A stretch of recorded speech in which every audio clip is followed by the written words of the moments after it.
Welcome to everything you wanted to know about helping voters but were afraid to ask. This module will address paper registration and proof of residence. Before we look at the paper registration form itself, let's address the role of a registration helper when working with a paper registration. When you are helping a voter with a paper registration at a food pantry or during a registration drive, you are not technically completing the registration. You are assisting the voter with the complexities of the registration process, but the registration is not actually completed until the registration form and the proof of residence have been processed by the voter's municipal clerk. Your role as a registration helper is different from the role of a poll worker on election day or someone working at an in-person absentee voting location, that is, during early voting. If you are employed by the clerk on election day or during early voting, you have the authority to actually complete the paper registration by verifying and documenting the voter's proof of residence, as would happen in the clerk's office. Volunteer registration helpers do not have that authority. Later in the presentation, we'll look at where on the registration form poll workers document and complete the registration process.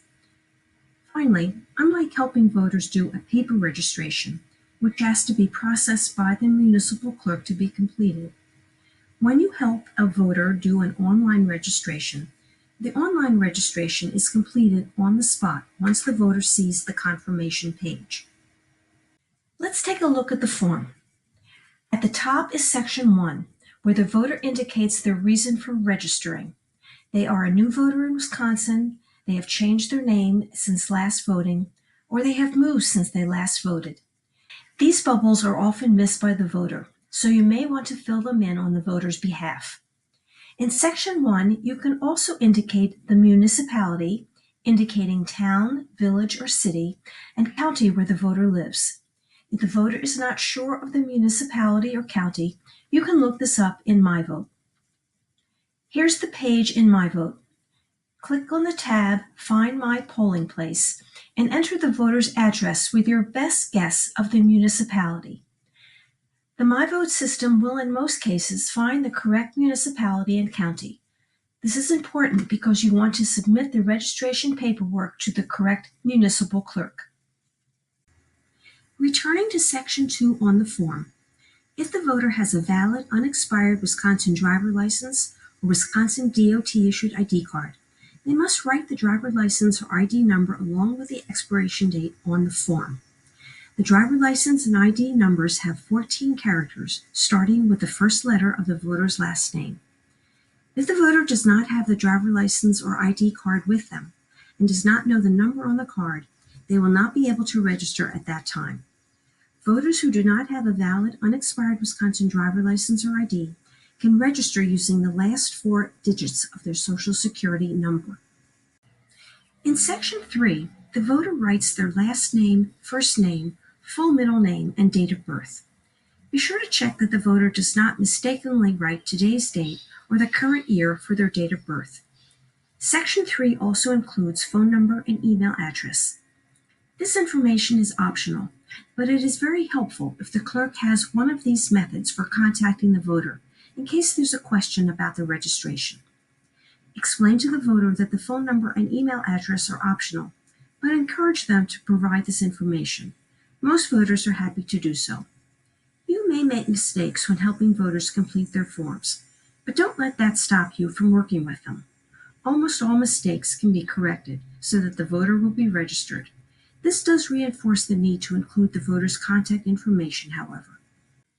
Section 4 is where the voter enters their current or new address. This address must be a physical residence. It cannot be a post office box.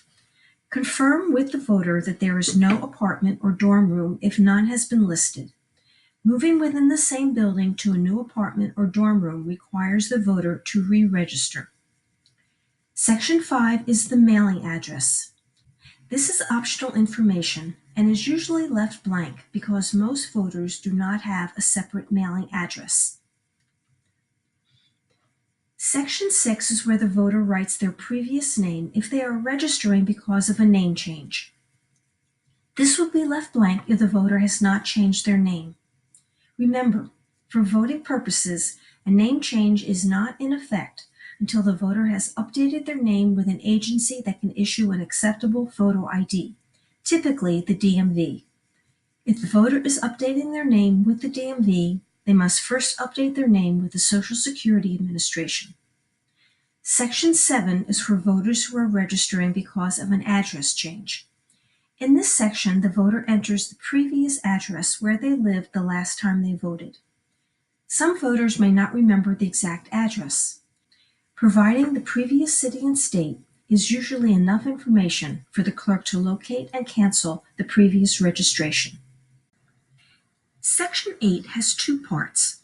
In the first half, voters with disabilities can indicate if they need an accommodation at their polling place. The second part of Section 8 is for use by a homeless voter who wishes to register to vote. A homeless voter will not have a typical residence address to write in Section 4. Instead, a homeless voter can draw a diagram in Section 8 indicating where they typically return each night. The voter can write the names of the intersecting streets or indicate landmarks on the diagram. Proof of residence is still required. We'll talk about options for proof of residence for homeless voters later in this module. In Section 9, the voter confirms two of the eligibility criteria to vote. Are they a citizen of the United States, and will they be at least 18 years of age by Election Day? The voter must answer yes to both questions. You might consider pointing out these two questions before the voter starts filling out the form as a tactful way for non-citizens to opt out. A 17-year-old can register but cannot vote until they are 18. 17-year-olds can only register by paper. They can either start with a paper form or enter information in the online system and then print out a paper copy to submit through mail delivery. A 17-year-old cannot submit their registration information electronically. Section 10 describes all four of the eligibility criteria to vote in Wisconsin. Ask the voter to read the paragraph or explain the criteria to them before the voter signs and dates the form in Section 11. When the voter signs the form, they are certifying the truth and correctness of the information they have provided and their eligibility to vote. Volunteers are not responsible for verifying that the voter is in fact eligible to vote. The second half of Section 11 is for verifying and documenting the voter's proof of residence. Previously, we described the responsibilities of a poll worker registering a voter on Election Day. The poll worker fills in information about the proof of residence on the right-hand side of Section 11 and also signs and dates the form as the election official on the line under Section 12. Remember, as a volunteer registration helper, you do not have the authority to verify and document the voter's proof of residence, so you will leave these sections blank.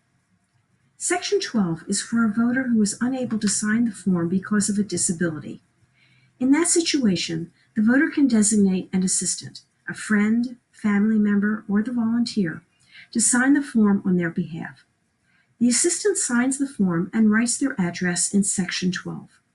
Section 12 is completed only when an assistant signs the form for the voter because the voter is unable to do so. A volunteer helper does not sign in Section 12 if they are helping the voter with the registration form in a general way. Finally, some general tips for completing a paper registration form. The registration form is a legal document that must be legible so the clerk's office staff can accurately enter the information in the state database. Either the voter or volunteer can write the information on the form. And always check the form for accuracy and completeness, and if at all possible, ask a colleague to double-check the form for you. The staff in the clerk's office is extremely busy. We do not want to create unnecessary work for them by submitting incomplete or error-filled forms. Finally, do not submit registration forms from non-Madison municipalities to the Madison clerk. The Madison clerk's office will, of course, pass the forms on to the correct clerk, but they should not have to do that. It's our job to make sure the forms go to the correct clerk. When a voter registers on paper, they must submit proof of residence. Proof of residence is a single document that shows a voter's current name and current address. It can be a paper or electronic document. The proof of residence must be submitted with the registration form to the voter's municipal clerk. City of Madison residents have a unique option for submitting proof of residence via email. The Madison City Clerk has set up an email account dedicated to receiving proofs of residence. The voter either takes a screenshot of an electronic document or a photo of a paper document and sends it to por@cityofmadison.com. The voter's last name, first name are written in the subject line. There are only certain types of documents that are acceptable as proof of residence. Here's the list. A valid, unexpired Wisconsin driver license or state-issued ID card, an unexpired receipt obtained when applying for a Wisconsin driver license or state ID, a utility bill issued within the last 90 days. This includes any type of utility, water, gas, electric, cable, internet, or phone, either landline or cellular. A bank or credit union statement, a credit card statement from an institution with depository capabilities. The voter must have a savings or checking account with the bank or credit union to use a credit card statement. A paycheck or pay stub, a real estate tax bill for the current or previous year. A current residential lease in effect on the day of the registration. A residential lease, however, does not count as proof of residence if submitted by mail. Voters in care facilities can use the facility contract or an intake document with the voter's name and the address of the facility as proof of residence. Any government-issued check or document may be used. There are many examples as shown on this screen, and this list is not an exhaustive list.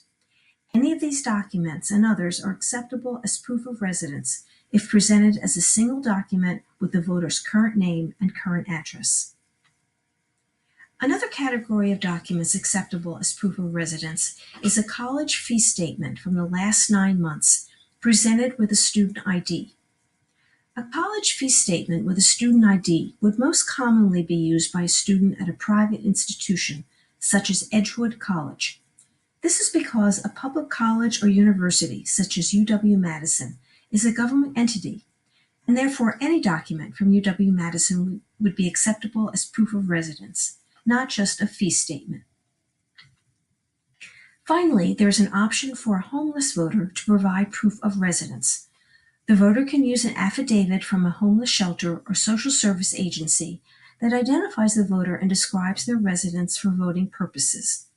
The WEC provides a template for the affidavit, which must be on the agency letterhead. There are also some documents and papers that voters might think they can use as proof of residence, which are not acceptable. These include an insurance statement, medical bill, business card, magazine subscription, expired license or ID, an out-of-state driver license, junk mail, and a post office forwarding sticker. The one exception for a medical bill is a bill from UW Health, which is considered a government entity. You may wonder why some documents are acceptable while others are not. Unfortunately, we do not have a guide on this from lawmakers. Thanks for viewing this module and helping others register to vote.